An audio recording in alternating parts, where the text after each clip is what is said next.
నమస్తే అండి. మన వ్యూవర్స్లో ఇంకొకతను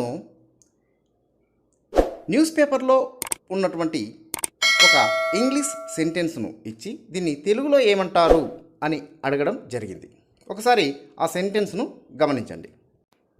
leaders who kept the economy open are having to tackle both a severe health and an economic crisis అని ఇవ్వడం జరిగింది. దీన్ని తెలుగులో ఎలా చెప్పాలి?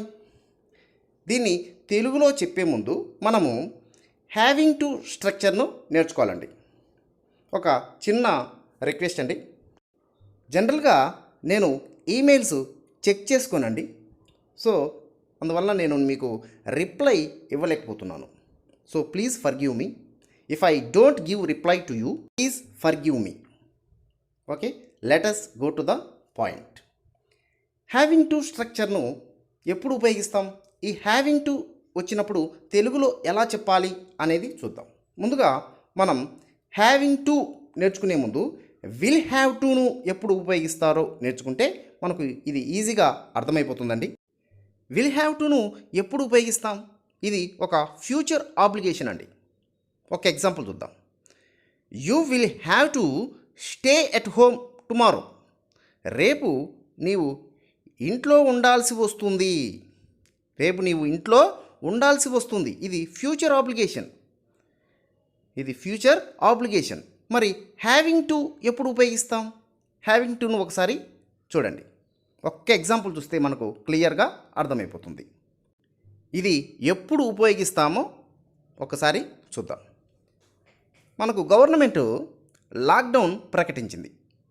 ఈ సమయంలో మనం ఇంట్లోనే ఉంటున్నాం. గత 5 రోజుల నుంచి ఇంట్లోనే ఉండాల్సి వస్తుంది. అంటే బై ఫోర్స్ ద్వారా ఇంట్లోనే ఉండాల్సి వస్తుంది. ఇప్పుడు మనం వేరే వాళ్ళకి చెప్పేటప్పుడు ఎలా చెప్తాం? నేను ఇంట్లోనే ఉండాల్సి వస్తుంది. అంటే నిన్న ఉన్నాను, మొన్న ఉన్నాను, ఇప్పుడు కూడా ఉన్నాను. ఇక్కడ జాగ్రత్తగా అబ్జర్వ్ చేయండి. నేను ఇంట్లోనే ఉంటున్నాను లేదా ఇంట్లోనే ఉండాల్సి వస్తుంది అని చెప్తాం. తెలుగులో ఎలా అయినా చెప్పొచ్చండి. నేను ఇంట్లోనే ఉంటున్నాను, నిన్నటి నుంచి, మొన్నటి నుంచి, గత 5 రోజుల నుంచి ఇంట్లోనే ఉంటున్నాను లేదా ఇంట్లోనే ఉండాల్సి వస్తుంది. లాక్డౌన్ కారణంగా నేను ఇంట్లోనే ఉండాల్సి వస్తుంది. ఇటువంటి సందర్భంలో మనం హ్యావింగ్ టు స్ట్రక్చర్ను యూజ్ చేస్తామండి.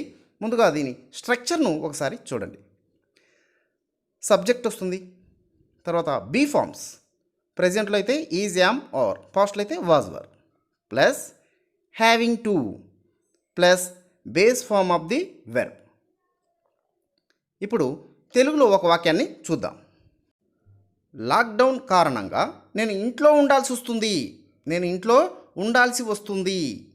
లేదా నేను ఇంట్లోనే ఉంటున్నాను.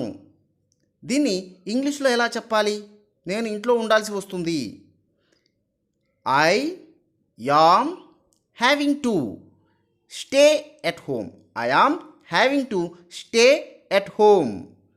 మరి విల్ హ్యావ్ టు ఎప్పుడు ఉపయోగిస్తాం? ఇది ఫ్యూచర్ ఆబ్లిగేషన్ అండి. I will have to stay at home అంటే నేను ఇంట్లో ఉండాల్సి వస్తుంది. ఇది ఫ్యూచర్ ఆబ్లిగేషన్. కానీ ఇది ప్రెజెంట్లో అండి. ప్రెజెంట్ అంటే పాస్ట్లో ఉన్నాం, ప్రెజెంట్లో ఉన్నాం, ఫ్యూచర్లో కూడా ఉండొచ్చు. నేను ఇంట్లో ఉండాల్సి వస్తుంది అని చెప్తాం. I am having to stay at home. ఇంకొక ఎగ్జాంపుల్ చూద్దామండి. ఇప్పుడు క్లియర్గా అర్థమైపోతుంది. మీ మిస్సెస్ ఇంట్లో లేనప్పుడు మీరే వంట చేసుకోవాల్సి వస్తుంది. దాదాపు ఒక వారం రోజుల నుంచి మీ మిస్సెస్ ఇంట్లో ఉండదు, మీ భార్య ఇంట్లో ఉండదు. అప్పుడు మీరు వంట చేసుకోవాల్సి వస్తుంది. దీన్ని ఎలా చెప్తాం? నేను వంట చేసుకోవాల్సి వస్తుంది, నేనే వంట చేసుకోవాల్సి వస్తుంది రా అని చెప్తుంటాం జనరల్గా. నేను వంట చేసుకోవాల్సి వస్తుంది. దీన్ని ఇంగ్లీష్లో ఎలా చెప్తాం? I am having to cook food.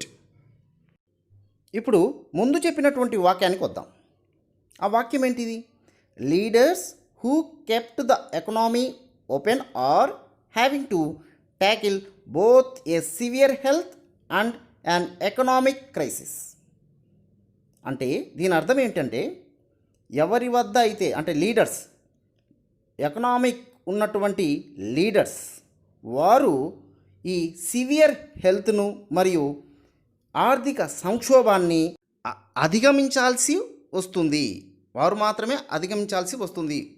మాత్రమే అధిగమిస్తున్నారు అని అర్థమండి. ఇక్కడ విల్ హ్యావ్ టు వచ్చినప్పుడు అధిగమించాల్సి వస్తుంది, ఫ్యూచర్ అండి.